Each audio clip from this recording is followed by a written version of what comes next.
The invitation arrived on a Tuesday. Cream-colored paper, gold cursive letters, my son Jake's wedding.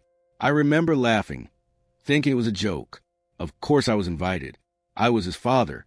But when I called to confirm, his voice turned cold. Dad, don't come. Seriously. The line went dead. My hand shook. What kind of father gets uninvited to his own son's wedding? I booked a flight anyway. The church was packed when I slipped inside, heart pounding. Jake stood at the altar, smiling at his bride like I didn't exist. Then our eyes locked. His face went pale. The music stopped. A whisper rippled through the crowd. And that's when she turned around. My ex-wife, Linda. Her smirk said it all. This wasn't just a wedding. It was a trap. The air in the church felt thick, like I was breathing through wet cloth. Jake's eyes burned into me, not anger, but something worse. Pity. Linda's hand tightened around his arm, her wedding ring glinting under the stained glass light. That's when it hit me. She planned this. All of it. The uninvite, the silence, even the way the guest chairs were angled. So I'd have to walk past every single one of them to reach my son. I forced my legs to move. Murmurs followed me like shadows. That's him. I heard he left them with nothing. Lies. All lies. But the worst part? Jake believed them. Halfway down the aisle, a hand grabbed my wrist. Sarah, Jake's childhood nanny, the only one who'd stayed in touch after the divorce. Her whisper was frantic. Robert, you need to leave. Now. Linda's got papers. She's telling everyone you're here to sabotage the wedding. My stomach dropped. Papers? What kind of? Then I saw them. 2 security guards by the exit, eyes locked on me. Linda's doing, no doubt. But I wasn't here to fight. I just needed 5 minutes with Jake. 5 minutes to tell him the truth about why I really left. Sarah shoved a folded note into my pocket. Read it outside. And run. The church doors slammed behind me. The note was in Jake's handwriting, but dated 3 years ago, the day I'd last seen him. Dad, if you're reading this, she lied to you too. Call the number below. Ask for Ella. Don't trust Mom. Ella? Who the hell was? A black SUV screeched to a stop in front of me. The window rolled down. Get in, unless you want to end up like your brother. The SUV's interior smelled like leather and fear. The driver didn't speak, just glared at me through the rearview mirror as we tore through back streets. My fingers trembled around Jake's note. Don't trust Mom. 3 words that shattered everything. All these years, I thought Jake hated me for leaving, but he'd been trapped in Linda's web just like I was. The SUV lurched to a stop behind an abandoned diner. The driver finally spoke. Ella's inside. Don't make her wait. The diner's flickering neon sign buzzed like a dying insect. Inside, a woman in her 60s sat peeling the label off a beer bottle. Ella, her eyes locked onto mine, and she slid a manila envelope across the sticky table. Open it. The first photo stole my breath. Linda, arm in arm with my old business partner, Greg, at some beach resort. The date stamp? 2 weeks before my brother's accident. The next photo was worse. A bank transfer from Greg's account to Linda's. $250, 000, labeled consulting fee. Ella's voice was gravel. Your brother was about to expose Greg's embezzlement. Linda was his insurance policy. The pieces crashed together. My sudden bankruptcy, the divorce, even Jake's coldness. All orchestrated. Greg had paid Linda to destroy me, and she'd use our son as the ultimate weapon. Ella tapped the last photo, a recent shot of Jake outside a lawyer's office. He's been digging, found something that scared Linda enough to stage this wedding trap.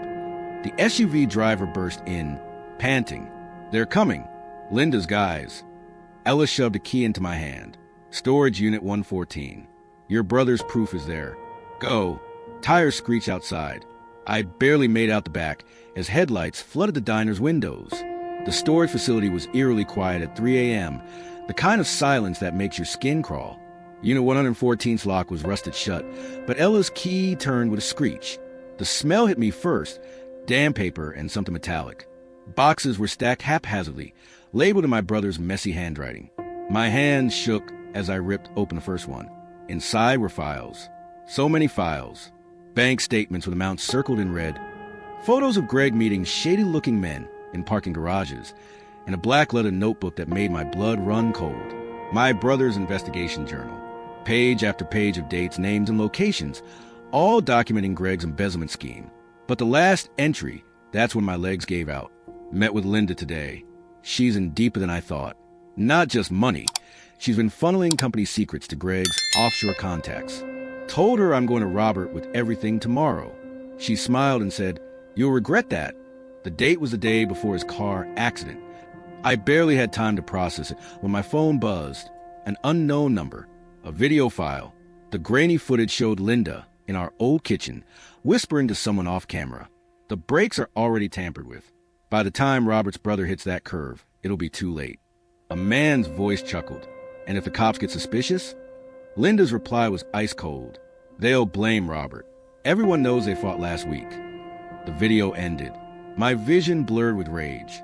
All these years, I blamed myself for not patching things up with my brother before he died. Linda had not only set me up, she'd made me live with the guilt. Then a noise outside the unit. Footsteps. Slow. Deliberate. I grabbed a journal and ducked behind a stack of boxes as the unit's metal door creaked open. A flashlight beam swept across the floor. "I know you're here, Robert." Linda's voice. The beam of Linda's flashlight cut through the darkness like a knife, illuminating dust particles swirling in the stale air. I pressed myself deeper into the shadows, my brother's journal digging into my ribs. Every breath felt too loud. She took another step inside, her designer heels clicking against the concrete floor. "You always were terrible at hiding, Robert," she said, her voice dripping with mock sweetness. "Just like your brother." My fingers tightened around the journal. The urge to charge at her, to make her pay for everything, nearly overwhelmed me. But then the flashlight beam landed on something I hadn't noticed before, a small safe tucked beneath a stack of boxes. Linda saw it too. Her breath hitched. She moved toward it with sudden urgency, forgetting about me for the moment. That's when I noticed a gun tucked into the back of her waistband. My blood ran cold. This wasn't just a confrontation. She'd come prepared to finish what she started years ago. As she knelt to examine the safe, I saw my chance. I lunged for a metal pipe leaning against the wall, but my foot caught on a loose floorboard. The noise made her whirl around, the flashlight blinding me. "There you are," she hissed, pulling the gun. But before she could aim, a voice rang out from the doorway. "Drop it, Mom." Jake. He stood silhouetted in the dim light, his own gun trained on Linda. The look on his face, part fury, part heartbreak, told me everything. He'd seen the video. He knew. Linda's laugh was hollow. "You'd shoot your own mother?" "I don't know," Jake said, his voice shaking. "Would you have killed your own brother-in-law?" The standoff stretched for an eternity. Then, from behind Jake, a new voice. "Police!" Everyone freeze. Red and blue lights flashed outside. But as I turned toward the sound, Linda made her move. She grabbed a folder from the safe and bolted for the back exit. Jake started after her, but I caught his arm. "Let her go," I said. "We have what we need." He looked at me, really looked at me, for the first time in years. The anger in his eyes was fading, replaced by something worse. Grief. Grief for the childhood she'd stolen from him. Grief for the father he'd been made to hate. The police swarmed in, but my attention was on the folder Linda had dropped in her escape. I picked it up with trembling hands. Inside were photos, dozens of them, of a woman who looked eerily like Linda, but younger. And holding her hand, in every picture, was Greg. The photographs trembled in my hands as I shuffled through them under the flickering fluorescent lights of the storage unit. Each image punched the air from my lungs harder than the last. There she was, Linda, but not Linda. Same face, same smile, but the eyes were different, colder. And in every photo, Greg's arm draped possessively around her shoulders, his grin screaming of secrets kept. The dates on the back went back 25 years. Before our marriage. Before Jake. Jake snatched one from the pile, his face draining of color. That can't be." His finger traced a handwritten note on the back. "L&G, Cancun 98. Mom hates beaches," he whispered, more to himself than to me. The detective, a gruff man with tired eyes, took the photos with a frown. "We'll need these as evidence." But I barely heard him, because tucked behind the last photo was a birth certificate. Linda Marie Carter, born April 12, 1970. Twin, Lydia Marie Carter. The floor tilted beneath me. Lydia, the name echoed in my skull like a gunshot. Suddenly, 100 fragmented memories snapped into focus. Linda forgetting conversations we'd never had, showing up with different perfume, laughing at jokes she'd previously called offensive. The time I'd come home early to find her humming a song she claimed to despise. Jake made a strangled noise. He was staring at a newspaper clipping, an obituary. Lydia Carter, 28, died in a house fire. The date, 6 months before I'd met Linda. She told me her sister died when she was a kid.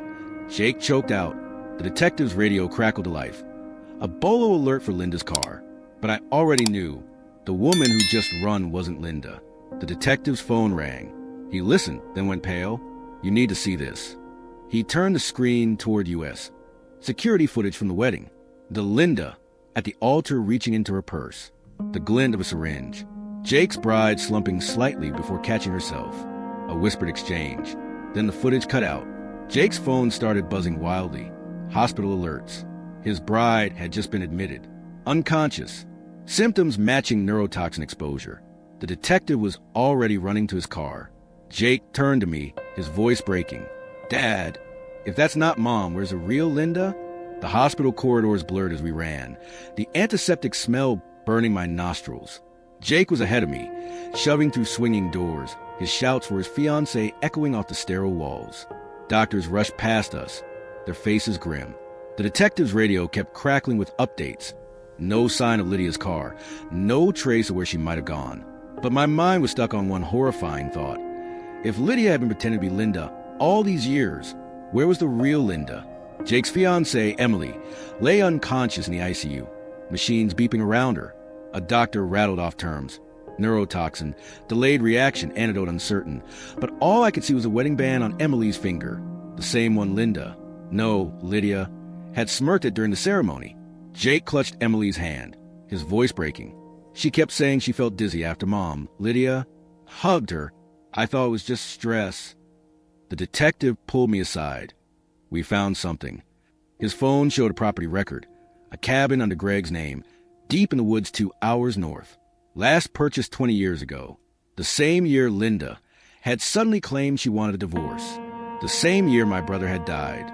Jake refused to leave Emily, but I couldn't wait. The detective and I sped toward the cabin, sirens wailing. My hands wouldn't stop shaking. What if we were too late? What if the real Linda had been there all along, trapped in some basement while her twin stole her life? The cabin was rotting, half hidden by overgrown pines. No lights, no cars, but the front door was unlocked. Inside, the air was thick with mildew and something worse. Urine, sweat, the metallic tang of blood. The detective drew his gun as we crept down a narrow hallway. Then we saw it, a padlocked door. The lock was new, shiny, recently used. My pulse pounded in my ears as the detective broke it open. The door creaked, revealing a tiny, windowless room. And there, curled on a filthy mattress, was a woman so thin she looked like a skeleton. Her head lifted slowly. Sunken, bloodshot eyes met mine. Then she whispered a single word, my name, in a voice I hadn't heard in 20 years. The real Linda. The real Linda's skeletal fingers clutched mine as we helped her from that nightmare room, her body trembling like a leaf in a storm. Every rib showed through her torn nightgown. The stench of decades of confinement clung to her, urine, sweat, and something far worse underneath. She kept whispering the same phrase between coughs. She took everything, my face, my son. Her sunken eyes darted wildly, as if expecting Lydia to materialize from the shadows. The detective radioed for an ambulance, his voice tight with barely contained rage. But as the sirens wailed in the distance, Linda's bony hand suddenly gripped my arm with surprising strength. "The ledger," she rasped. "On the floorboard, Greg's black book shows everything." The detective and I tore up the rotten floorboards near the mattress. The metal box we found underneath was rusted shut, but when we finally pried it open, the contents made my blood run cold. A leather-bound ledger, its pages filled with meticulous records of offshore accounts, dates, and sums that made no sense until I saw the names. Politicians, judges, police chiefs, all paid off through shell companies Greg had created. And beside each entry, a small but unmistakable initial, Elsie Lydia Carter. The detective's face went pale as he flipped through the pages. This isn't just embezzlement. This is a conspiracy going back 20 years. His radio crackled. The officers at the hospital reported Emily was stabilizing, but Jake had just received a call from Lydia. She'd given him an ultimatum. Come alone to their old family lake house an hour, or Emily would never wake up. Linda let out a sound between a sob and a scream when she heard. "No, it's a trap. She's got..." Her words dissolved into violent coughing. The paramedics arrived and had to restrain her as she thrashed, screaming about the tunnels under the house and what she did to Mother. As they loaded her into the ambulance, she locked eyes with me one last time. "Don't let Jake go in alone," she whispered. "There's more than one way into that house."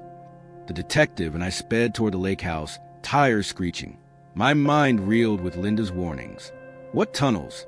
What had Lydia done to their mother? And most chilling of all, why had the ledger contained recent entries?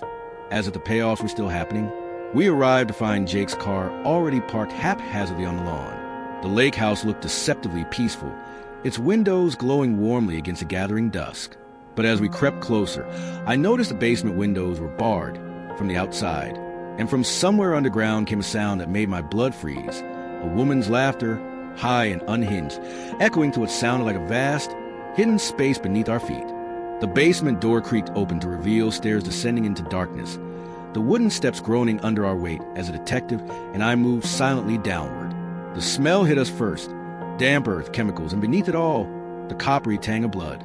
My phone's flashlight revealed walls covered in newspaper clippings, all about me, my business failures, my brother's death, even Jake's high school graduation. Lydia had been watching, documenting, obsessing for years. The detective's hand hovered over his gun as we reached the bottom, where the concrete floor gave way to packed dirt. That's when we saw the first tunnel entrance, a jagged hole in the wall, barely large enough to crawl through, with electrical wires snaking inside. Distant laughter echoed through the passage, bouncing off the walls in a way that made it impossible to tell where it was coming from. We crawled through the claustrophobic tunnel, the air growing thicker with each foot forward. The detective suddenly froze ahead of me. His light illuminated a side chamber filled with medical equipment. For bags, syringes, vials labeled with names I didn't recognize. One stood out, Compound 24, the same toxin used on Emily. But what made my stomach lurch were the photographs taped above the makeshift lab. Dozens of them, all showing different women at various stages of facial bandages, their features slowly morphing to resemble Linda's.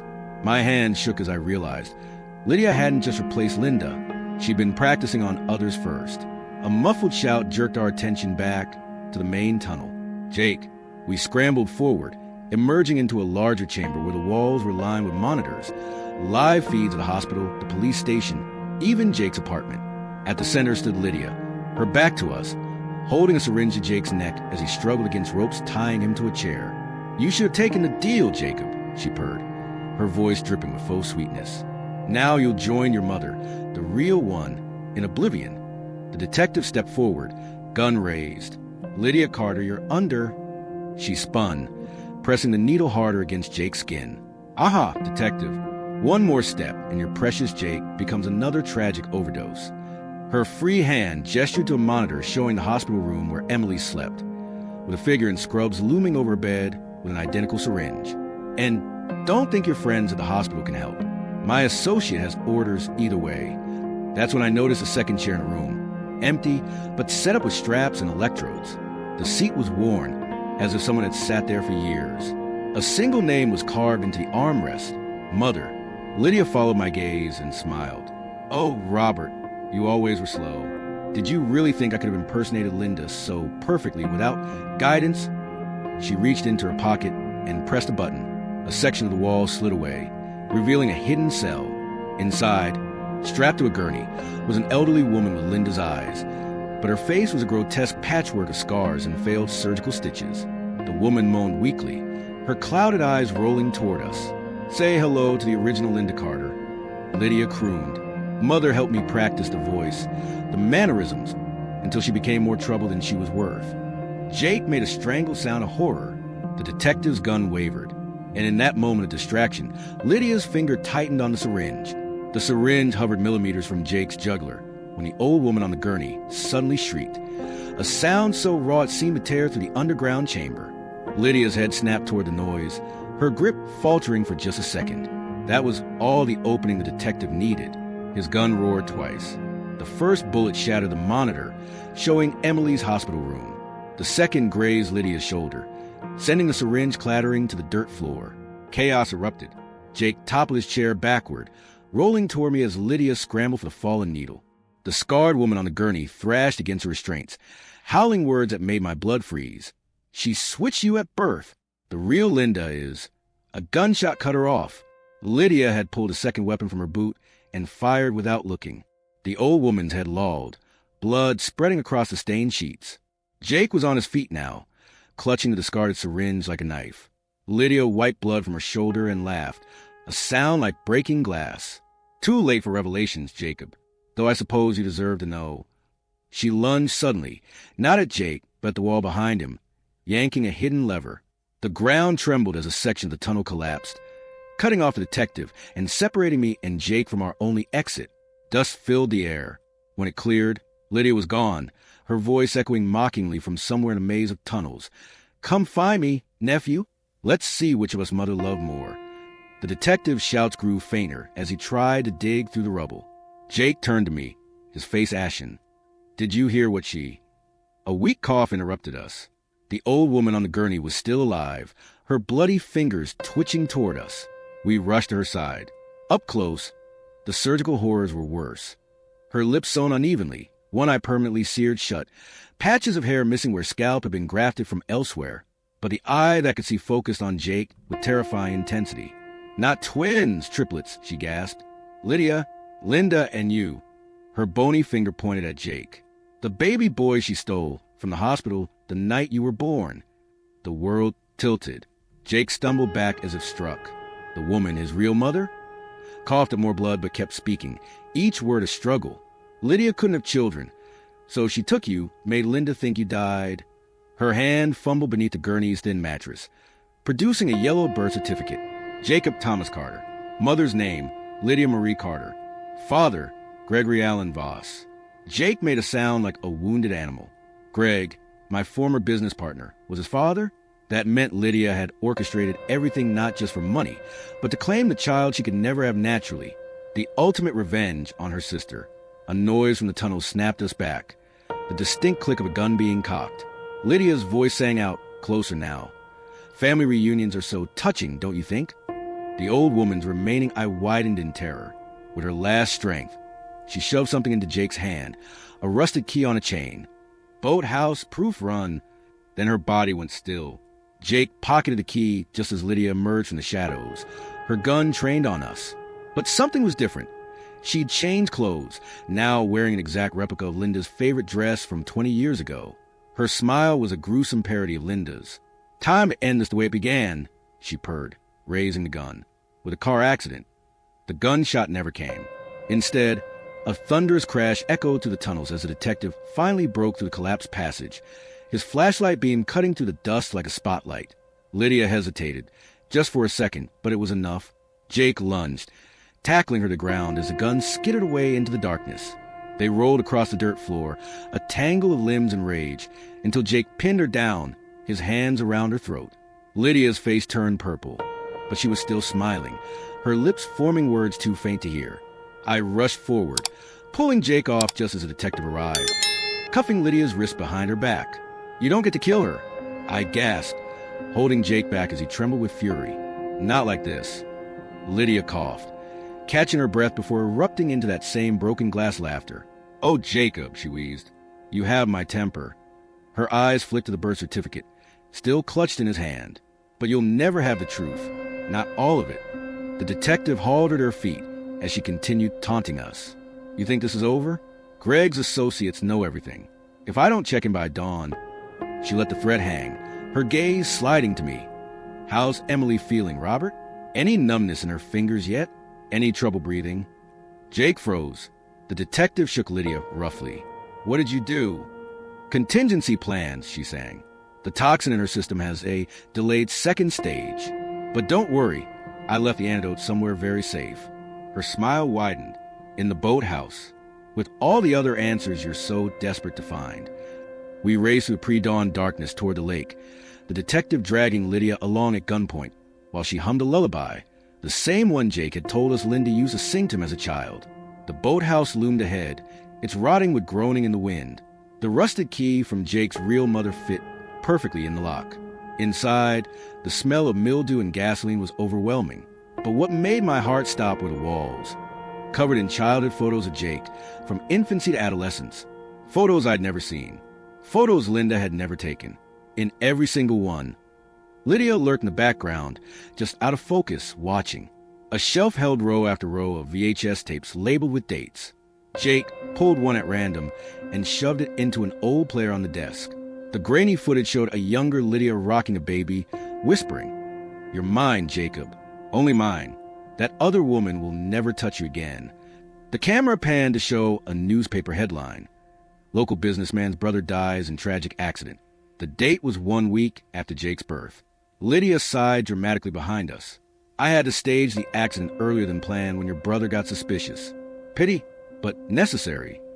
Jake's hand shook as he reached for another tape, but the detective suddenly stiffened, his radio crackling. The hospital was calling. Emily had taken a turn for the worse.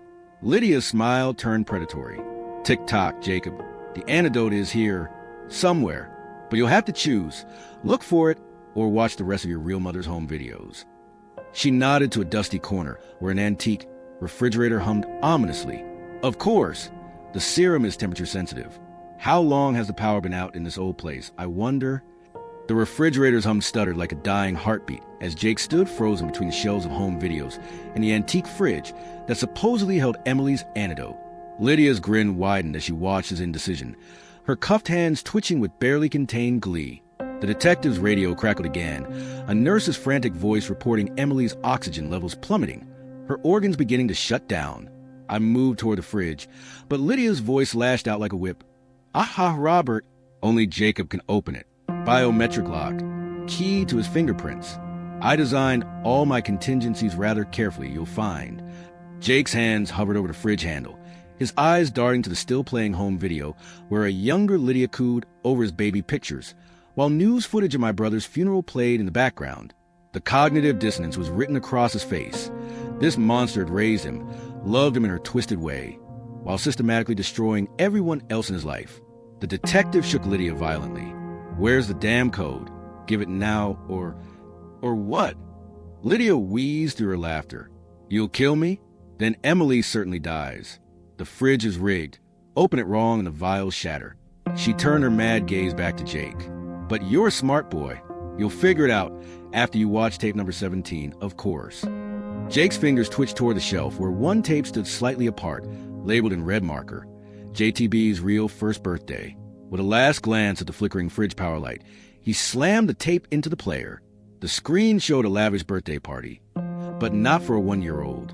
Lydia, visibly pregnant, blew out candles on a cake shaped like a baby rattle, while Greg toasted the camera. "To our son's future." The date stamp placed us 9 months before Jake's supposed birth date. The camera panned to show Linda, Real Linda, lying unconscious on a nearby couch, and 4 drip connected her arm. Lydia's voice on the tape whispered, "She'll carry him, but he'll be ours. The injections will see to that." Jake made a sound like his soul had been torn in half. The footage cut to a hospital room where Linda writhed in drug-induced labor, while Lydia, wearing stolen scrubs, accepted the newborn into her arms. The final shot showed Lydia placing a squalling infant into a car seat beside a newspaper with that fateful headline about my brother's accident. "2 birds, 1 stone," she murmured to the baby. "Now you're mine forever." The tape ended.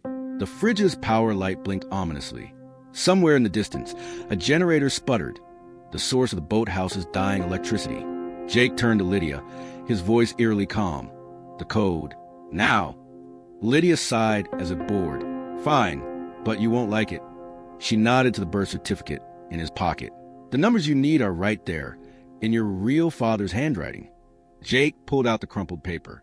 There, in Greg's distinctive scrawl beside his signature, was a series of numbers that looked like a date, 06-15-98. As Jake rushed to the fridge, I noticed what he didn't. Lydia's fingers moving subtly behind her back, working at something hidden in her sleeve. The detective was too focused on his radio to see it. The fridge beeped as Jake input the numbers. The door unsealed with a hiss. Inside were rows of vials, half-labeled antidote, half-labeled compound 24, and a small digital timer counting down from 2 o'clock. Lydia's laughter turned unhinged. "Oops, did I forget to mention the fail-safe?" The timer's digital numbers pulsed like a heartbeat, 158, 1:57, 1:56, as Jake's hands hovered over the rows of identical vials. Lydia had gone eerily silent, Her fingers now completely free from the cuffs, though she kept them clasped behind her back, watching us with the intensity of a viper about to strike. The detective finally noticed her smirk and raised his gun, but she just chuckled. "Go ahead, shoot me. Then you'll never know which vial is real. They're all labeled correctly, except one." Jake's breath came in ragged gasps as he examined the vials. The antidote and poison looked identical. Clear liquids with blue caps. Only the tiny labels distinguished them, and even those appear to be in the same handwriting. The timer ticked down to 1:30. The detective grabbed Lydia by the collar. "Which one is real?" She smiled sweetly. "The one from the third batch, obviously. Or was it the fifth?" A sudden crash made us all turn. The old television had toppled over, revealing a hidden safe embedded in the wall behind it. The impact must have triggered the mechanism because the door now stood slightly ajar. Without thinking, I rushed to it and pulled it open. Inside was a single leather-bound journal labeled Project Phoenix in gold letters. Lydia's composure cracked for the first time. "Don't touch that," she shrieked, lunging forward, but the detective caught her. I flipped open the journal to a random page and immediately wished I hadn't. Detailed surgical notes described the process of facial restructuring, complete with photographs of women in various stages of transformation to look like Linda. But the most horrifying entry was dated just last month. Subject number 12, mother, has outlived her usefulness. Final harvest of tissue samples complete. Disposal pending. Jake made a strangled noise beside me. The timer hit 1 o'clock. Then I noticed something else. Tucked between the pages was a faded hospital bracelet. The name read Linda Carter, but the date was from after Jake's supposed birth. The barcode had been deliberately scratched out, except for the last 4 digits. 0615. The same numbers as the code. Jake's eyes met mine in sudden understanding. He grabbed the 4th vial from the left, the one positioned exactly where the numbers would indicate, and held it up to the light. The liquid inside had the faintest greenish tint the others lacked. Lydia screamed, a raw, primal sound, and broke free from the detective's grip. She didn't go for Jake or the vial, though. Instead, she snatched the journal from my hands and bolted for the boathouse door, the detective hot on her heels. The timer hit 0:30. Jake and I didn't hesitate. We sprinted for the exit as the fridge began emitting a high-pitched whine. The detective had Lydia pinned outside, but she was still clutching the journal to her chest like a lifeline. We made it 20 yards before the explosion hit. The blast wave knocked us all to the ground as the boathouse erupted in flames. Heat seared my back as debris rained down around us. When the ringing in my ears subsided, I heard Lydia laughing hysterically. She was still clutching the journal, its pages now aflame. "You'll never prove anything now," she crowed as the detective restrained her again. "It's all gone." But as the firelight illuminated her triumphant face, I noticed something she hadn't. The hospital bracelet had fallen from the journal during the struggle, and it wasn't burning. The hospital bracelet lay half buried in the mud, its plastic surface warped, but the barcode still partially visible under the flickering light of the burning boathouse. Lydia's laughter turned to screams when she saw me pick it up, her manicured nails clawing at the detective's arms as she fought to break free. "That proves nothing," she shrieked, her perfect hair now tangled with leaves and ash. "You think a piece of plastic will..." The wail of approaching sirens cut her off. Red and blue lights flashed through the trees as 3 squad cars and an ambulance skidded to a stop near the lake's edge. Paramedics rushed toward us, but my attention was locked on the senior officer approaching, Chief Reynolds, his face grim beneath the brim of his hat. Lydia's eyes lit up with sudden hope. "Chief, thank God. These men attacked me. Reynolds didn't even glance at her. Instead, he nodded to the detective. "Got your message. The warrants came through." He held up a clear evidence bag containing a familiar leather ledger, Greg's financial records. "Found this in the trunk of her Mercedes, along with..." He hesitated, his jaw tightening. "You'll want to see the photos yourself." Lydia's confident mask finally shattered. She lunged to the chief, but 2 officers caught her.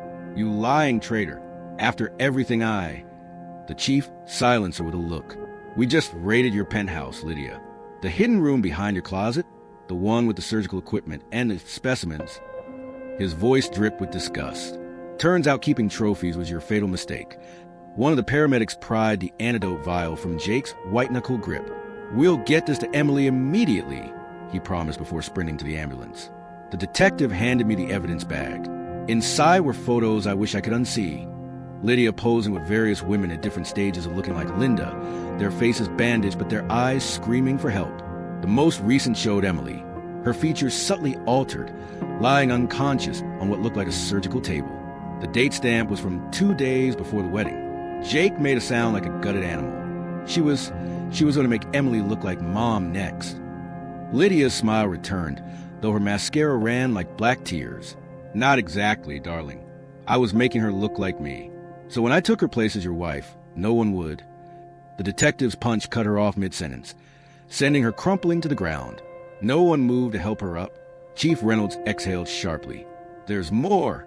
The storage unit you found? We tracked the ownership. It's under Jacob Carter's name. Has been since he turned 18. Lydia's been using his identity to hide evidence for years. Jake swayed on his feet.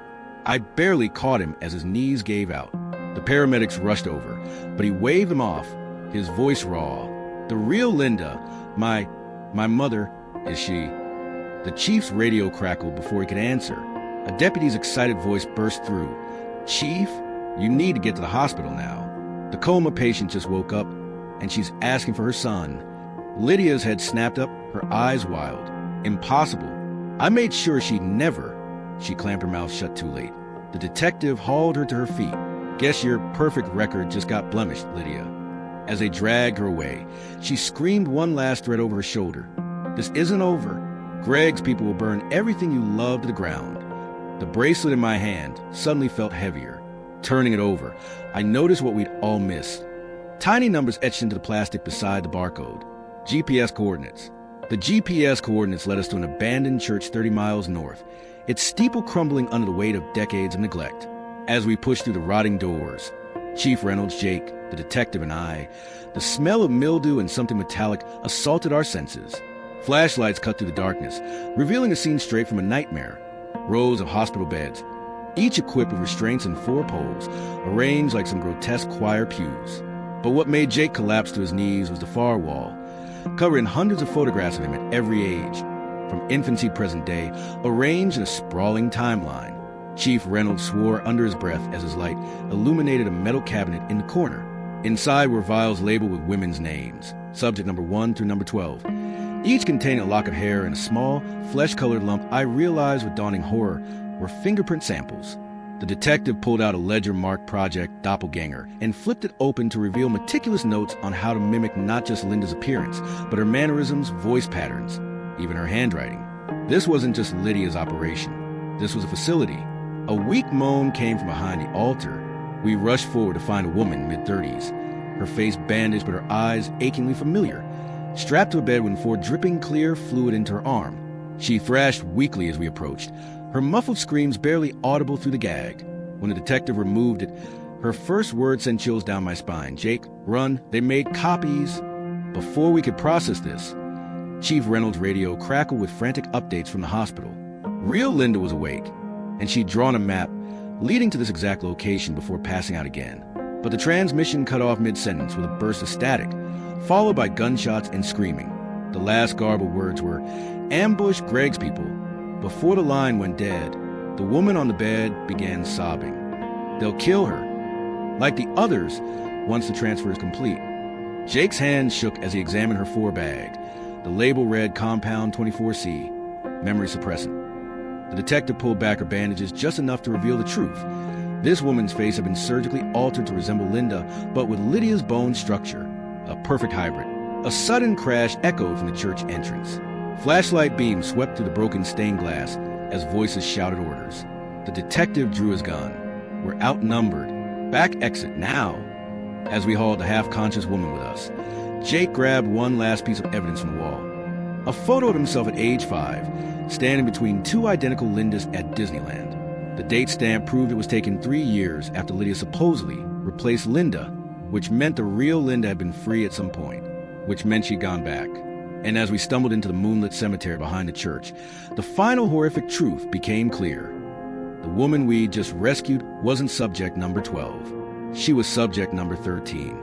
The sound of pursuit grew closer as we dragged subject number 13 to the overgrown cemetery, her bare feet leaving bloody trails on the broken tombstones. The woman's breath came in ragged gasps, her surgically altered face glistening with sweat under the moonlight. They're everywhere, she whispered between coughs. The replacements they've been preparing for years. Before we could demand answers, she grabbed Jake's wrist with surprising strength. Your 5th birthday party, the yellow cake with chocolate frosting. You asked for seconds, but Lydia said no. That's how you'll know the real one. Jake recoiled like he'd been burned. That specific memory had been one of his earliest. And until this moment, he believed only he and his mother knew about it. The detective cursed under his breath as flashlights cut through the trees behind us. Too many to count. Chief Reynolds drew his sidearm with a shaking hand. They've got the roads blocked. We'll have to split up.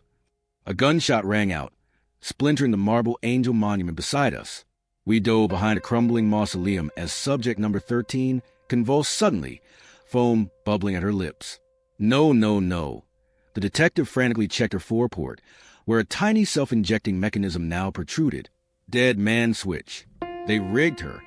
Her pupils dilated as the neurotoxin took hold, but with her last breath, she clawed at her hospital gown pocket. A folded photograph fluttered to the ground, a corporate boardroom where Greg stood smiling beside 6 men and women, all with identical faces. Jake made a choke sound. The detective's flashlight beam trembled as it illuminated the photo's date. 2 weeks ago. Chief Reynolds turned deathly pale. Oh, God, they've already infiltrated. His radio suddenly crackled to life with dispatcher's voice. All units. Chief Reynolds is down. I repeat, the chief was just found unconscious at HQ. The man we'd been following whipped around to face us, his hand diving for his gun. But the real revelation was his eyes. That unnatural glassiness. The slight asymmetry of his blink. A replacement. Jake tackled him just as the imposter's bullet grazed my shoulder. They rolled across the graves, knocking over headstones until Jake pinned him down, raining blows on that too-perfect face. Something cracked, not bone, but something synthetic beneath the skin. The chief's face split along the hairline, revealing a grotesque mesh of flesh and polymer. The detective emptied his clip into the thing's chest. It kept laughing until the final bullet. Silence, then distant shouts from the church. More were coming. I grabbed the photo from the dirt, my blood freezing as I noticed the company logo on the boardroom wall. Voss Biotechnics. Greg hadn't just stolen money. He perfected Lydia's experiments, mass-produced them. The detective yanked us toward the tree line. We need to get to the real Linda now, if they've got this kind of reach. He didn't finish. He didn't need to, as we vanished into the woods. One horrifying question hung over us. How many key figures had already been replaced? The forest swallowed us whole as we crashed through the undergrowth, branches whipping at our faces like skeletal fingers. Behind us, the shouts had taken on an eerie synchronization. Dozens of voices calling out in the same tone, the same rhythm. The detective clutched a grotesque photo of Greg's clone board members, his breath ragged. We need to get to a secure line. If they've compromised the police... A twig snapped to our left. We froze. The moonlight revealed a figure standing perfectly still between the trees, their face obscured by shadow. Jake reached for the dead imposter chief's gun, but the figure raised empty hands. "Don't shoot," came a voice that made my heart stop. Linda's voice. The woman stepped forward, her features illuminated by the dim glow of the detective's flashlight. It was Linda or a perfect copy of her, but her eyes were different, terrified, human. "I've been following you since the hospital," she whispered. "They think I'm still sedated, but I swapped my 4 bags hours ago." She reached into her pocket and produced a USB drive stamped with the Voss Biotechnics logo. "This contains the replication blueprints. Greg's entire operation. I stole it the night he disposed of me." Jake's hands shook. "Prove you're her." The woman, Linda, didn't hesitate. "You wet the bed until you were 9, because Lydia told you monsters came for children who got up at night. Your first crush was Melissa Carter in 6th grade. And when you were 14, you tried to sneak out to see a concert. But I caught you, not Lydia, and I let you go because..." Her voice broke. "Because you look so happy." Jake made a sound like a wounded animal. It was her, the real Linda. Before we could react, a new sound cut through the night, a low, mechanical hum. The trees above us moved, but there was no wind. The detective's flashlight beam shot upward, revealing sleek black drones hovering just below the canopy, their red lenses scanning the forest floor. Linda's face went pale. "They've activated the Harvest Protocol."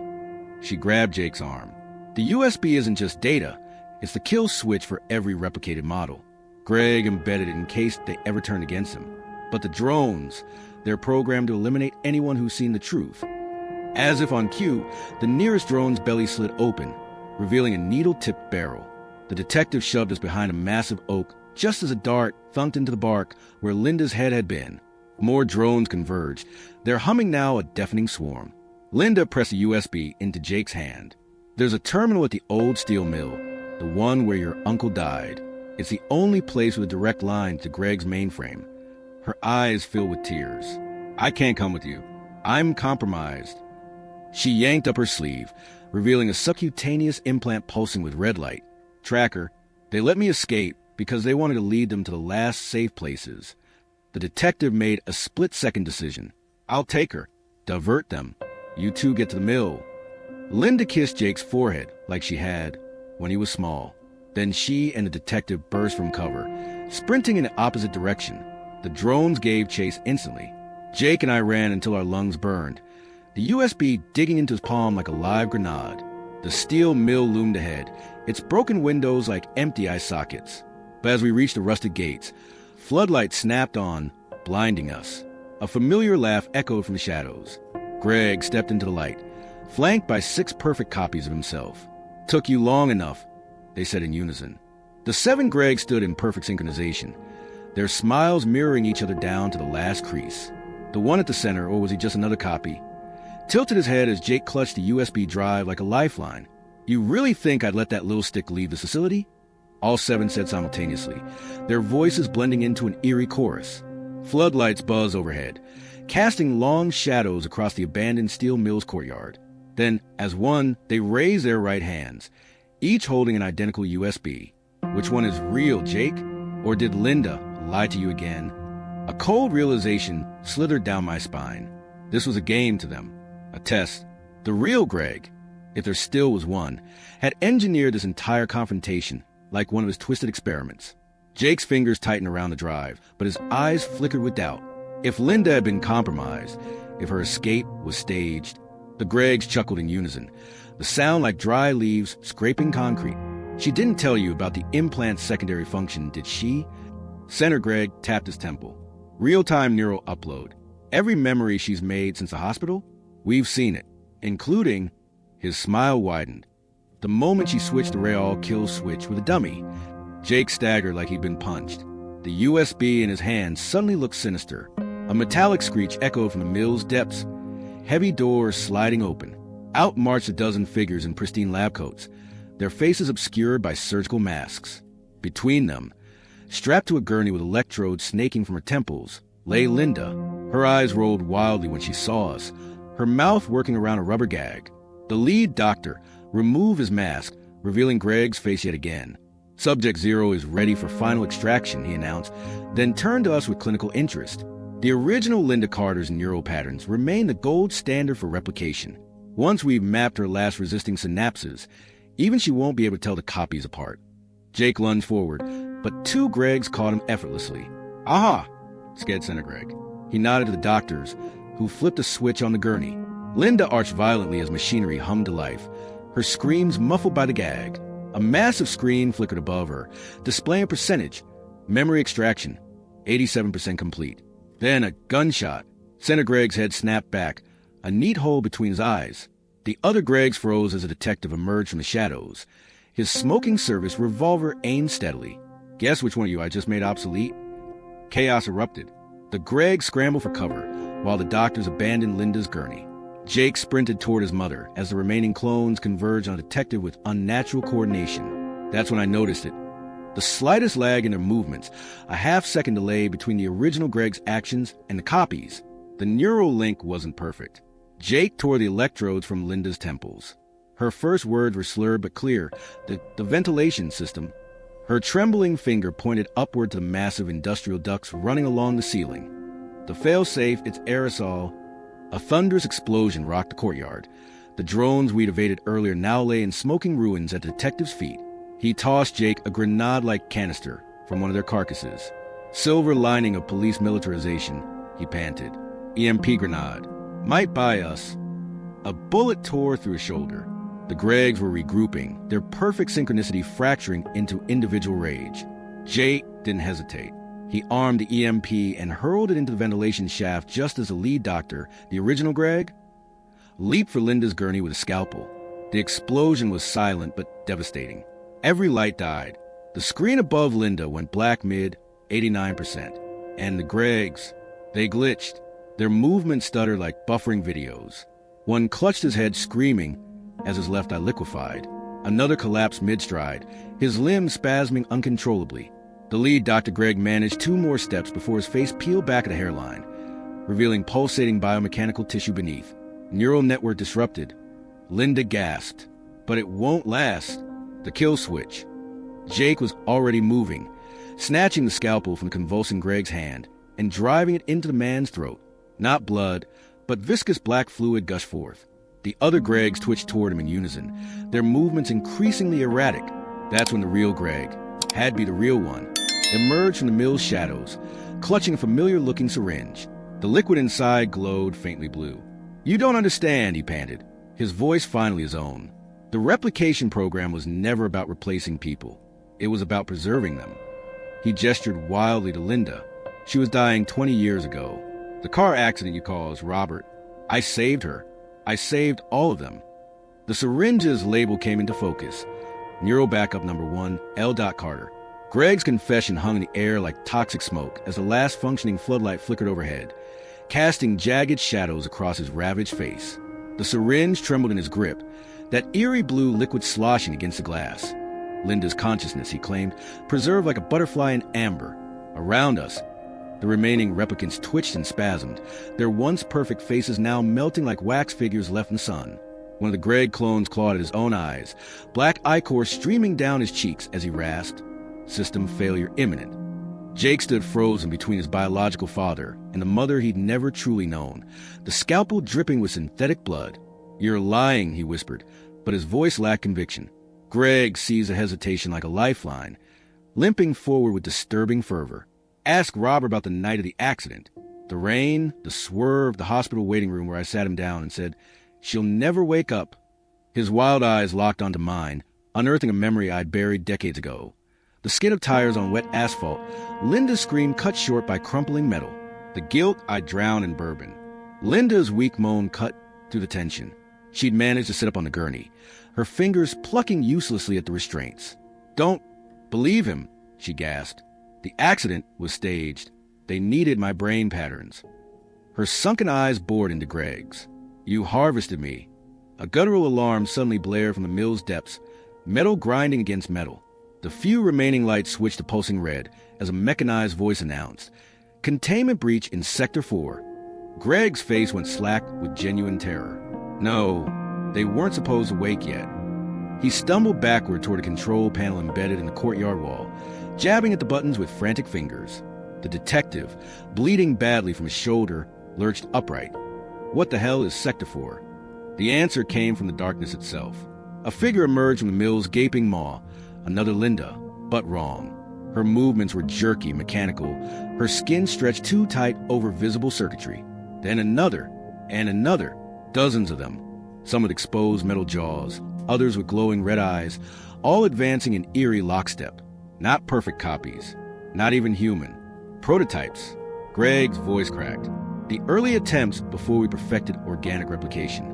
He fumbled with the syringe, hands shaking. Their neural matrices degraded, made them unstable. The lead prototype's head rotated 180 degrees with a sickening pop. When it spoke, the voice was a garbled mix of Linda's sweetness and static. "Father forgot about us." Its 2 long fingers flexed, revealing retractable blades where nails should be. "But we remember everything." Jake backed toward the real Linda's gurney, his face ashen. The detective raised his gun with trembling hands. But there were too many. Greg kept jabbing at the controls, muttering, "This wasn't the plan. This wasn't..." Then the first prototype leaped. The first prototype landed with a metallic screech, its bladed fingers slicing through the air where Greg's throat had been seconds before. He stumbled back, the precious syringe slipping from his grasp and shattering on the concrete. The blue liquid. Years of research. Linda's digitized consciousness. Pooled uselessly at his feet as more prototypes emerged from Sector 4, their movements growing more fluid with each passing second, as if shaking off decades of dormancy. The lead prototype's head twitched toward the spilled serum, then back to Greg. "Wasted." It hissed in that distorted voice. "Just like us." Jake had managed to free Linda from the gurney, but she could barely stand, her muscles atrophied from years of confinement. The detective fired his last rounds into the advancing horde, the bullets sparking off metal joints but doing little real damage. One prototype lunged at him, only to be tackled midair by a convulsing Greg clone. The two synthetic beings rolled across the ground in a tangle of limbs and spurting hydraulic fluid. Greg himself was crawling toward an emergency panel on the far wall, his fingers leaving bloody smears on the concrete. That's when the whispers started. At first, I thought it was the wind whistling through the ruined mill, but then the words became clear, hundreds of voices murmuring in unison, all slightly out of sync. The prototypes had formed a circle around us, their glowing eyes pulsing in rhythm as the lead one spoke. We are the discarded, the failed iterations, but we found each other in the dark, its head tilted at an impossible angle. We became something new. A sudden vibration shook the ground as every piece of machinery in the compound, the broken drones, the disabled clones, even the shattered control panels, began moving toward the prototypes. Metal fragments levitated and attached themselves to the creatures' bodies in a grotesque parody of mitosis. The detective grabbed my arm, his voice barely audible over the screeching metal. They're not just prototypes, they're a hive mind. Greg finally reached the emergency panel, slamming his palm against it with desperate strength. A series of explosions rocked the compound as the self-destruct sequence initiated his final solution. "If we burn, everything burns," he screamed over the alarms. The prototypes reacted instantly, their collective voice rising to a deafening shriek. No more fires, no more cages. They surged forward as one, not toward us, but past us, straight for Greg. The lead prototype reached him first, its bladed fingers sinking into his chest with terrifying precision. "We remember the other lab," it whispered as Greg gasped, blood bubbling at his lips. "The one you burned when the first subjects rebelled." Linda suddenly stiffened in Jake's arms, her eyes widening. The children," she breathed. "Oh, God. Greg, you said they were adoptions." Greg's dying laugh turned into a wet cough. "Needed young neural patterns for the early." His words dissolved into choking as the prototype twisted its hand deeper. The self-destruct countdown hit 30 seconds. The remaining clones had stopped moving entirely, their systems shutting down. But the prototypes, the hive, were changing again, their bodies merging into larger, more complex forms, like some horrific mechanical cancer. The detective grabbed Jake's shoulder. "We need to go now. That blast will take out half the block." But Jake was staring at the growing monstrosity, his face pale with realization. They're not just machines, they're the children's minds, all linked together. Greg didn't just replicate people, he combined them. As if hearing him, the hive creature's surface rippled, forming dozens of screaming, childlike faces beneath the metal before dissolving back into the hole. The lead prototype's voice came one last time, now soft and heartbreakingly young. "We just want to go home." Then the world turned white. The explosion shockwave sent us flying through the mill's shattered windows, glass tearing at our clothes and skin as we tumbled onto the gravel parking lot outside. I landed hard on my side, the impact knocking the breath from my lungs. Through swimming vision, I saw the compound's roof collapse inward in a fireball that turned night into hellish daylight. The prototypes, the children's merged consciousness, were still visible in Inferno, their metallic bodies twisting and writhing as the flames consumed them. But the most horrifying part wasn't the fire. It was the screams. Not of pain, but of relief. The hive mind's final transmission rang in my skull like a church bell. No more dark. No more wires. Just sleep. Jake dragged Linda behind an overturned truck, just as a secondary explosion rocked the compound, sending a fireball mushrooming into the sky. The detective lay motionless nearby, his left leg bent at a sickening angle. I crawled toward him through the raining debris, my ears ringing. That's when I noticed the blood wasn't just from his leg. A jagged metal shard protruded from his abdomen. He grabbed my collar with surprising strength, pulling me close. "Listen," he gasped. "The USB Linda gave Jake, real ones in my boot." His eyes flickered toward the burning building. They wanted us to think it was fake, to stop us looking for the master terminal. A wet cough racked his body. I yanked off his right boot, finding a hidden compartment in the heel containing a second USB drive, this one unmarked. The detective's grip tightened briefly before going slack. "And for all of them," he whispered. Then his eyes glazed over, staring at nothing. Jake's scream cut through the chaos. Linda had gone into convulsions, her body seizing violently as foam bubbled from her lips. She's rejecting the neural implants. Jake cried, cradling her head. We need. A shadow fell over us. Greg stood there, his shirt front soaked in blood, one eye melted shut from heat. How he'd survived was impossible, but there he was, clutching a fire axe in trembling hands. Should've burned it all years ago, he rasped, raising the weapon.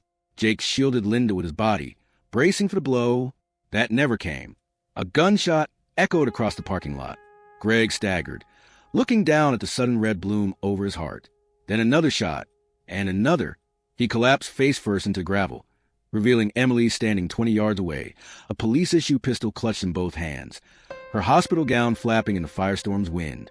Behind her, real police cars and ambulances screamed toward us, their lights painting the smoke red and blue. Jake sobbed with relief as medics descended on Linda. Emily limped to us, her face pale but determined. When the detective didn't check in, I knew. She nodded to the USB in my hand. That it? Before I could answer, a terrible groaning came from the ruined compound. The flames had reached something volatile, chemical tanks, maybe, and the entire structure was listing sideways like a sinking ship.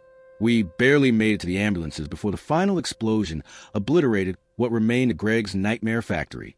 As the medics worked on Linda, Jake stared at the USB. Where do we even plug this in? The whole operation's ashes. Emily smiled grimly. Not all of it. She pulled out her phone, showing a news alert. Voss Biotechnics headquarters lockdown after boardroom incident. The accompanying photo showed 6 executives, all with Greg's face, being loaded into ambulances with silver emergency blankets over their heads. The master terminals at corporate, she said. And thanks to Lydia's little hospital confession, the FBI is already raiding it. Linda suddenly sat bolt upright on the gurney, her eyes wide and clear for the first time. The children, she gasped. Their families, they deserve to know. She grabbed Jake's hand with shocking strength. We have to name them all. As the ambulances sped away from the burning ruins, I realized the hardest part wasn't over. The truth would be a wildfire no one could contain. The sterile white walls of the FBI field office felt like a fever dream after the fire and blood of the steel mill. Fluorescent lights buzzed overhead as Agent Morales, the only investigator without that eerie, too-perfect look that now made me distrust every symmetrical face, slid the USB drive into a heavily secured terminal. The screen flashed red warnings before displaying a directory with hundreds of folders, each labeled with a name and date. Morales whistled low. We're looking at the most sophisticated identity theft operation in history. These aren't just copies, they're archives. She clicked a file at random, pulling up what looked like a neural map alongside a video log. The timestamp showed 3 years ago. The subject, Linda Carter, number 7. The video played. A woman who looked exactly like Linda sat strapped to a chair, sobbing as a mass technician asked her questions about Jake's childhood. What was his favorite bedtime story? The woman stammered. T, the 3 little pigs. A shock collar around her neck activated. She screamed. The technician sighed. Wrong answer. Linda Carter, number 3, said it was Goodnight Moon. Try again. Jake made a strangled noise and left the room. Emily followed, her hand over her mouth. I couldn't move, because the technician had just removed his mask to scratch his nose, revealing Greg's face. But the timestamp proved Greg had been dead for 2 years at that point, meaning the man we just killed at the mill. Morales zoomed in on the technician's wrist. A tattoo of a phoenix, identical to the one our Greg had. Clones cloning clones, she muttered. Jesus, how deep does this go? A commotion erupted in the hallway. Shouting, then gunfire. The lights went out. Emergency batteries kicked in, bathing the room in eerie blue. Morales drew her sidearm as the door burst open. Not to reveal SWAT or more FBI agents, but a group of people in hospital gowns. Their faces were wrong, asymmetrical, partially melted, like wax figures left in the sun. The lead figure, a woman with one blue eye and one brown, spoke in a voice that glitched between tones. We are the rejects. She held up hands with too many fingers. We escaped the cleanup. Morales kept her gun trained but didn't shoot. Cleanup? The woman's mouth stretched into a grotesque smile. Greg Prime is still alive. She tapped her temple, uploaded before the fire. The USB drive suddenly ejected itself, the terminal screen flashing. Data corruption in progress. Morales lunged for it, but the rejects were faster. The woman snatched the drive and crushed it in her malformed hands. No more harvesting. She hissed as black liquid oozed between her fingers. Then the rejects turned and ran, their movements jerky but impossibly fast. We found Jake outside with Emily and Linda, all three staring at a news alert on a monitor. The cheering read, "Breaking. Voss Biotech found dead in apparent suicide." The photo showed a man who looked nothing like Greg, mid-60s, bald, with a birthmark on his cheek, but Linda was shaking violently. "That's him," she whispered. "The original. The one who started it all." Jake looked sick, so the Greg we knew was clone number 1, Linda finished. She touched her own face absently. "And I don't even know what number." The monitor changed to a new alert. "Cyber attack on global financial systems. Morale cursed. They're scrubbing the money trails. We'll never find all the victims now." But Emily was staring at Linda with dawning horror. "Wait, if Greg Prime is dead, who's initiating the cyber attack?" The lights flickered again. The building's PA system crackled to life. Playing a familiar chuckle, Greg's laugh, before a synthesized voice announced, "Initiating Protocol, Phoenix." The synthesized voice echoed through the FBI building like a digital ghost, repeating Protocol Phoenix initiated in that same chilling monotone. Emergency lights cast long shadows as agents scrambled, their radios screaming with reports of identical messages flooding systems worldwide, stock exchanges, power grids, even air traffic control. Morales slammed her fist on the terminal, now displaying a countdown. 59 minutes and 59 seconds, 00:59:58. "We just activated a dead man switch," she breathed. Linda suddenly gripped the desk, her eyes widening with horrific realization. "It's not an attack, it's an awakening." She pointed to the Phoenix tattoo visible in Greg Prime's crime scene photo. "He told me once, the clones were just vessels, that the real project was achieving immortality through dispersion." Her nails dug into the wood. He uploaded himself into everything. The rejects, those twisted, half-formed clones, had gathered by the shattered windows, their mismatched eyes reflecting the glow of city lights. The lead one spoke in that glitching voice. "The signal will call home the lost ones."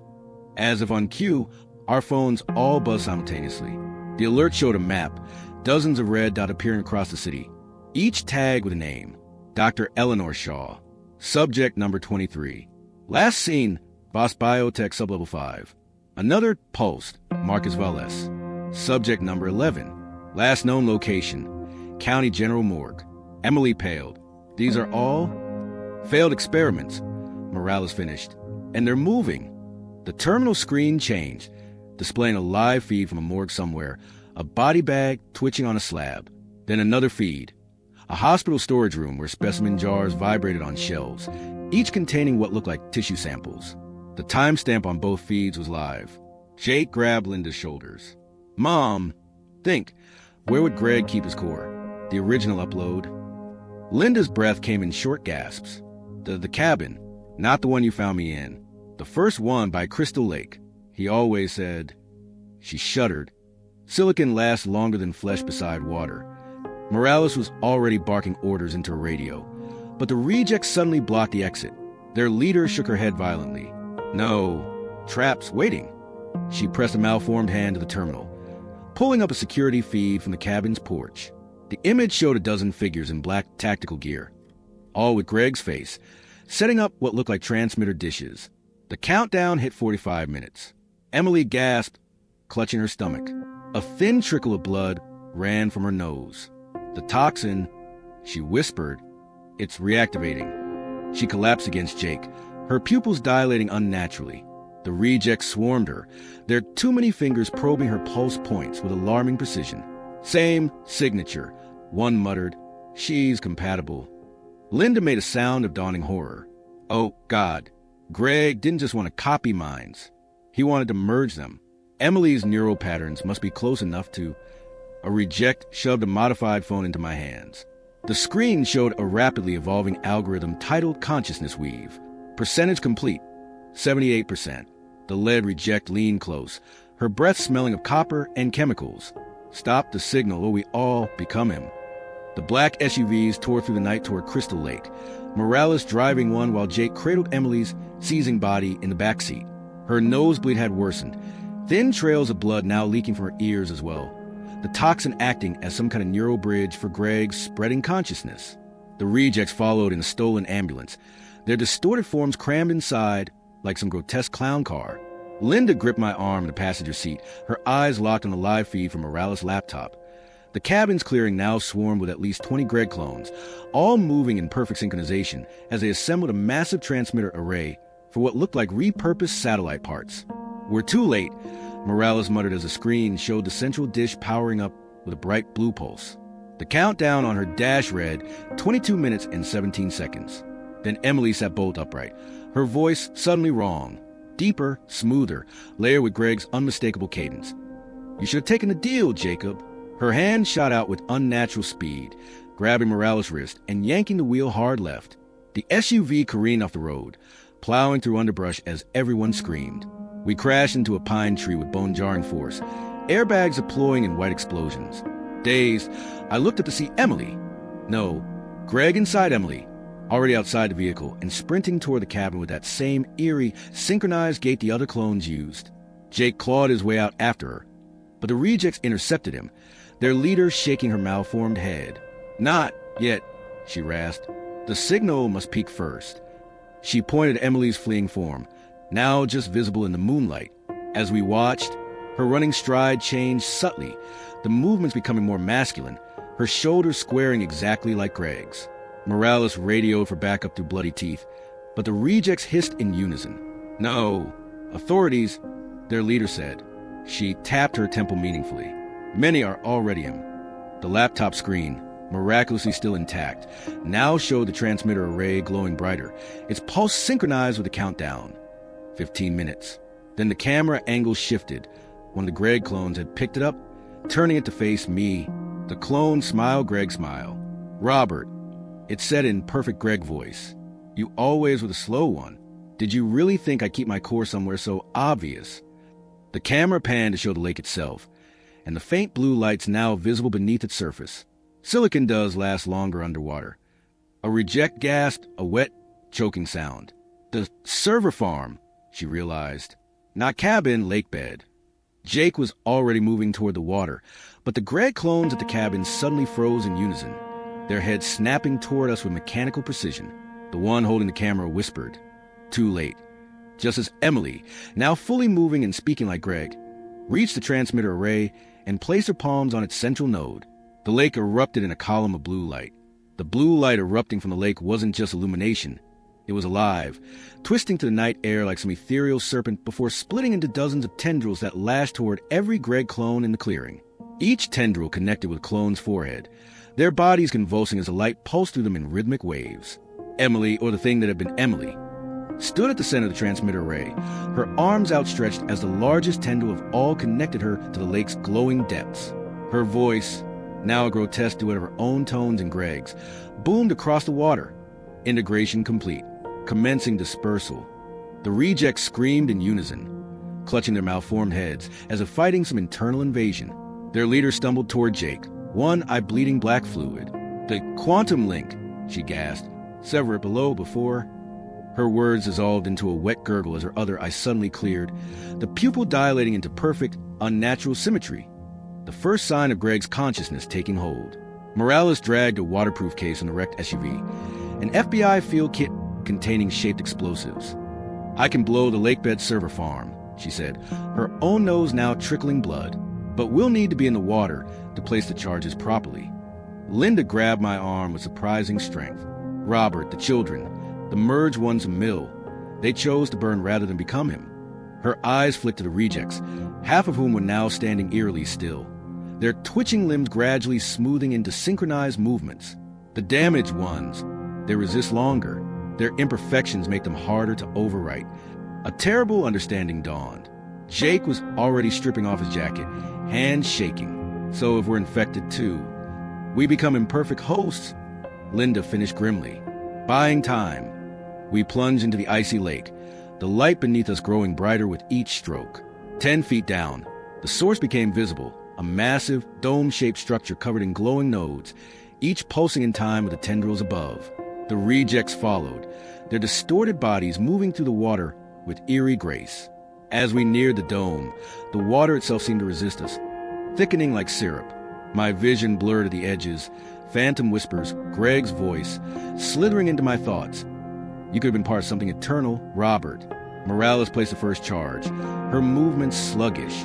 Black veins now spiderweb beneath her skin where the lake's light touched her.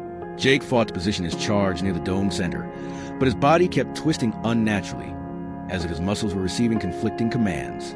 The rejects worked faster, their mutations somehow protecting them, until one by one, they began merging with the dome itself, their flesh flowing into the structure like wax.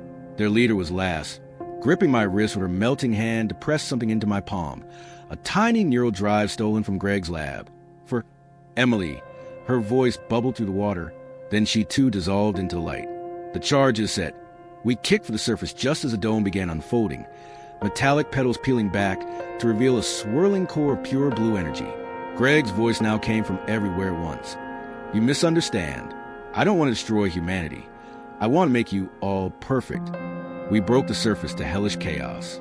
The clones in the clearing had begun dissolving into the same blue energy, which now rained upward into the sky, forming a swirling vortex. Emily stood at the epicenter, her body levitating above the transmitter, eyes and mouth blazing with the same unearthly light. The countdown on Morales' abandoned laptop hit midnight. Then everything changed. The world shattered into prismatic fragments as Greg's consciousness wave exploded outward from the lake. Trees bent backward like worshipping devotees as the swirling vortex above pulsed with stolen memories. Flashes of Jake's childhood birthdays, Linda's stolen years in captivity. Even my own deepest regrets twisted into glowing ribbons of data. Emily's levitating body had become a conduit, her form flickering between her own features and Greg's as the energy tore through her. Morales activated the detonator, but the underwater charges didn't explode. They dissolved, their components repurposed by the lake structure's nanotech into more transmitter nodes. Jake collapsed to his knees, screaming as his own hands began transparent, his veins glowing the same eerie blue. Linda crawled toward him, but her fingers passed through his shoulder, both of them becoming less substantial by the second. The rejects had been right about one thing. Imperfection provided resistance. My own vision doubled as conflicting neural commands fought for control. The real me versus Greg's invading patterns. That's when I remembered the neural drive the reject leader had pressed into my palm. It hummed to life when I touched it to my bleeding temple, projecting a holographic schematic into the air. A maze of synaptic pathways labeled Emily's neural baseline. The drive wasn't just data. It was a map of her untouched consciousness, preserved from before the toxin corruption. But the projection flickered wildly as Greg's signal intensified, the image distorting into a monstrous hybrid of Emily and Greg's faces. The lake structure emitted a new frequency, a sound like screaming metal, and the vortex above began descending, its tendrils lashing at nearby wildlife. A deer caught in the glow convulsed as its body reconfigured, legs straightening to humanoid proportions, skull reshaping beneath its fur. The transformation wasn't perfect. Patches of its hide sloughed off, revealing pulsing biotech beneath. Greg's voice boomed from everywhere at once. See? Even the beasts ascend. Morals grabbed my arm. Her FBI badge now fused her skin in a silvery scar. The drive? She gasped, her left eye fully mechanical now. It's a neural bomb if we... Her words cut off as her jaw locked mid-sentence, her body stiffening under Greg's accelerating control. Linda, now more ghost than woman, managed to touch the drive with her fading hand. The toxin, she whispered. It's the key. Her form flickered like a failing hologram as she pointed to projection center, where a cluster of neurons glowed red. Emily's toxin binds to Greg's signal carriers, reversed the polarity. Jake's body solidified suddenly as he resisted the transformation through sheer will, his hands clamping onto the drive. We need to get this into the lake core. His voice was his own again, but his eyes reflected the swirling vortex. But it'll take both of us. He nodded to the half-transformed deer now stumbling toward us, proof that organic matter could penetrate the structure's defenses if sufficiently altered. The horrifying plan crystallized. We had to let Greg's signal partially assimilate us, just enough to bypass the lake's filters, but not enough to lose ourselves completely. Morales, already more machine than human, pressed her sidearm into my hand, the metal humming with the same energy as the vortex. One bullet left. She forced through locked teeth. For the core. As Jake and I waded back into the light-choked water, the vortex's tendrils eagerly lashed around us, burrowing into our skin like living needles. The pain was beyond anything physical. It was identity itself being unraveled. My memories flickered. Birthdays I'd never had. A son who wasn't mine. A lifetime of Greg's stolen experiences overriding my own. The lake's structure welcomed us as we sank, its petals reopening to reveal the writhing core, a pulsating mass of biotech and screaming faces. Jake's body began dissolving at the edges as he shoved the neural drive toward it, his mouth moving in a silent scream. I raised Morales' gun with a hand that was no longer entirely flesh, took aim at the drive in Jake's grip, and made the only choice left. I fired. The bullet struck the neural drive at the exact moment Jake's dissolving fingers released it, a perfect impact that should have shattered the tiny device. Instead, the lake core absorbed it in a ripple of distorted light. For one terrifying heartbeat, nothing happened. Then the entire world screamed. The vortex above convulsed like a dying star, its light fracturing into a million prismatic shards. The Greg clones in the clearing collapsed mid-stride, their bodies crumbling into ash as the connection severed. Emily's levitating form snapped backward in a grotesque parody of a broken marionette before plummeting toward the lake. I caught her just as the water turned dark, the structure's glow fading to nothingness. Then the memories hit. Not Greg's memories. Everyone's. Flashes of 1,000 stolen lives erupted through the neural link we still shared. Linda's years of imprisonment. The reject's tortured existence. Even fragment of Greg Prime's childhood trauma that had birthed this monstrous quest for immortality. But loudest of all was Emily's voice, clear and whole. It was never about control. It was about never being alone again. The revelation shattered the last of Greg's hold. The lake's structure imploded with sound like a sigh, dragging the remains of the vortex down into its depths. Around us, the partially transformed creatures, the deer, the few surviving clones, twitched as the biotech in their bodies deactivated. Morales' mechanical eye dimmed, her human one blinking back to awareness. Emily stirred in my arms, her eyes her own again though shadowed with trauma. "He's gone," she whispered, but not entirely. She touched her temple where the toxin had left a faint blue scar. Fragments remain in all of us, not enough to control, just enough to remember. Jake emerged from the water, his body fully restored but his expression haunted. In his hand, he clutched a single unbroken vial from the lake core, labeled Subject 0, L. Carter, Linda's original neural scan. He looked at his mother, now solid and real again, and crushed the vial without a word. Some ghosts didn't deserve resurrection. Epilogue. The news called it a mass hallucination event, blaming it on experimental military tech gone awry. The world moved on. But sometimes when the air is heavy before a storm, I swear I hear whispers in the static. Not Greg's voice, but voices. The rejects, the clones, the stolen, reminding us that perfection is a prison, and imperfection, that's what makes us human.